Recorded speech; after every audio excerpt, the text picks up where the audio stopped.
समय हो रहा था अगस्त 1950 का और यूनाइटेड स्टेट्स ऑफ अमेरिका में एक मीटिंग कंडक्ट करा जाता है जिसमें भारत की तरफ से जो रिप्रेजेंटेटिव होती हैं वो पंडित विजय लक्ष्मी पंडित होती हैं, जो कि इंडियन एम्बेसडर भी होती हैं यूएस का 1949 से 1951 तक, और वो भारत के पहले प्रधानमंत्री पंडित जवाहरलाल नेहरू की सिस्टर भी होती हैं। और यूनाइटेड स्टेट्स की तरफ से जॉन फॉस्टर डैलिस भी होते हैं, जो कि एक एडवाइज़र भी होते हैं यूएस प्रेसिडेंट हैरी ट्रूमैन के। तो इनके बीच में वार्तालाप होती है और अमेरिकन्स भारत को ये ऑफ़र करते हैं कि what if we replace China with India.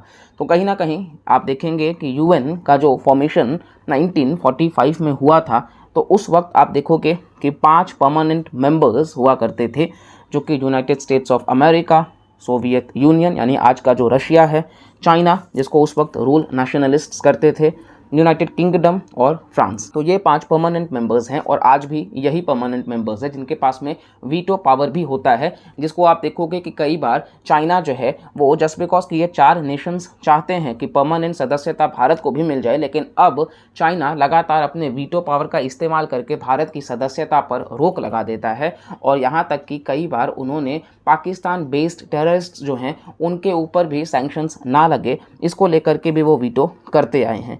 तो इस वजह से आप देखोगे चाइना जो है वो मिसयूज़ करता है यूएन के परमानेंट सीट का।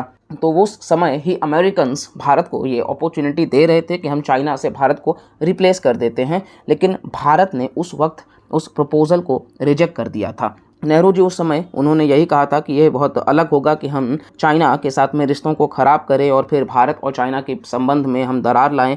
और कहीं ना कहीं मतलब उन्होंने ये कहा कि हमें ऐसा कोई भी परमानेंट सदस्यता नहीं चाहिए जिसमें हम चाइना एक फैक्टर को रख करके, कि मतलब चाइना के तर्ज पर अगर हम चाइना की सदस्यता लेकर के और उसके बाद में हम मतलब उस पर सदस्यता बना रहे हैं, तो ये हमें नहीं चाहिए। ये साफ साफ उन्होंने नेहरू जी ने मना कर दिया था। और उन्होंने ये भी बोला कि what if China gets angry. इसी के साथ साथ उन्होंने बोला कि will this undermine the UN. तो बहुत सारी बातें हुई थी। और उसके बाद में 1955 का समय आता है जब सोवियत यूनियन भी प्रपोज करता है भारत को एक परमानेंट सदस्यता, लेकिन फिर से भारत ने रिजेक्ट कर दिया था इस बार।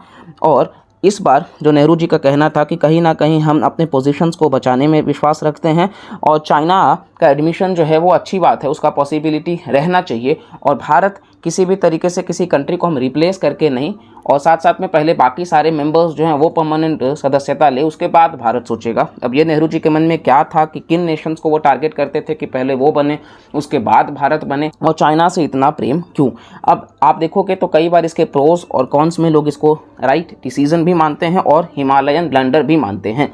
तो इस वीडियो में हम जानने की उसी चीज़ को कोशिश करेंगे। अब देखिए, चाइना उस वक्त में जब था तो हमने स्टार्टिंग में बताया कि नेशनलिस्ट्स रूल करते थे। तो 1949 आते आते आप देखोगे तो नेशनलिस्ट्स और कम्युनिस्ट्स के बीच में 2 दशकों से लड़ाई चल रही होती है और कम्युनिस्ट्स आखिरकार जीत जाते हैं, और जो सिविल वॉर चाइना में चल रहा होता है। और यूनाइटेड स्टेट्स इस जीत से बिल्कुल भी खुश नहीं होता है। वो नहीं चाहता कि एशिया में यूएसएसआर के बाद एक और कम्युनिस्ट सरकार बन जाए, और इस वजह से वो भारत से रिप्लेसमेंट चाहते थे। हालांकि भारत सरकार ने साफ साफ मना कर दिया था। और रही बात नेहरू जी की मतलब वो जो डर उनके मन में था, तो ये डर जो है वो 1962 में आप देखेंगे तो चाइना ने भारत के ऊपर अटैक करा भी। तो कुल मिलाकर के हम जिस चीज़ को लेकर के डर रहे थे कि क्या चाइना हमसे गुस्सा हो जाएगा, तो ये चीज़ हम बचाने के चक्कर में आखिर हमको वॉर भी लड़ना पड़ा। साथ साथ में आप देखोगे 1951 का समय था जब यूएसए और चाइना भी वॉर में थे साउथ कोरिया वाले रीजन में। तो यूएस कहीं से भी चाइना को रिप्लेसमेंट में तो वो नहीं देख रहे थे कि हाँ मतलब वो चाइना को परमानेंट रखे, इसलिए यूएस सीरियस था। वहीं आप देखोगे तो यूएसएसआर ने जो ऑफर दिया था, यूएसएसआर कोई रिप्लेसमेंट की बात नहीं कर रहे थे, वो सिर्फ एक्सपैंड करने की बात कर रहे थे। वो उन परमानेंट 5 के साथ साथ +1 की बात कर रहे थे। और सोवियत यूनियन में उस वक्त आप देखोगे तो निकोलाई बुल्गानिन थे, जो कि फॉर्मर प्रीमियर भी थे उस वक्त के।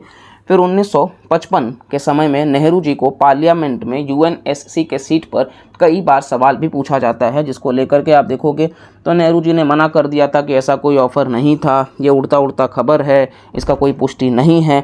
इसी के साथ साथ में उन्होंने ये भी कहा कि भारत जो है वो रेडी नहीं है। अब वो किस पैमाने से भारत को रेडी देखना चाहते थे। अगेन कई बार क्वेश्चंस उठता है कि उस वक्त जो भी, क्योंकि उस वक्त नेहरू जी ही थे जो इंटरनेशनल रिलेशंस भी फॉलो करते थे, तो कई बार पूछा जाता है कि वो डॉक्यूमेंट्स क्या हैं, उनको पब्लिक किया जाए, जिसको लेकर के अभी तक कोई भी प्रतिक्रिया नहीं आती है। इसी के साथ साथ आप देखेंगे तो जून 1955 का समय आता है जब नेहरू जी विजिट भी करते हैं सोवियत यूनियन और पूरे देश को वो भ्रमण करते हैं। कुल मिलाकर के उनको अब कई बार कहा जाता है कि वो वापस से मनाने की कोशिश करते हैं कि हमें सीट मिल जाए, लेकिन कहीं ना कहीं ऐसी चीज़ें नहीं हो पाती हैं।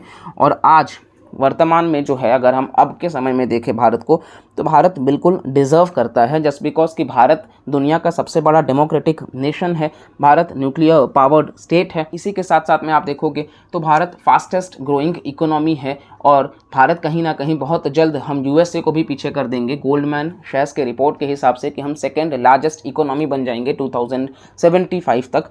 तो कुल मिलाकर के भारत के पास में पोटेंशियल बहुत ज़्यादा है और अगर आज भी हमें इस चीज़ को लेकर के रिप्रेजेंट करना रहे तो बिल्कुल, जैसा कि हमने आपको स्टार्टिंग में ही बताया कि सिर्फ एक चाइना ही है जो अड़ंगा लड़ाता है, लेकिन कुल मिलाकर के भारत को यूएनएससी का सीट आज मिलना चाहिए और इस चीज़ को लेकर के सभी नेशंस का सपोर्ट भी रहना चाहिए। आपका क्या ओपिनियन है आप भी ज़रूर बता सकते हैं और ऐसे इंटरेस्टिंग वीडियोस पसंद आए तो प्लीज़ लाइक करिएगा, चैनल को सब्सक्राइब करिएगा और कमेंट करके भी ज़रूर बताइएगा। Thank you, bye bye and जय हिंद।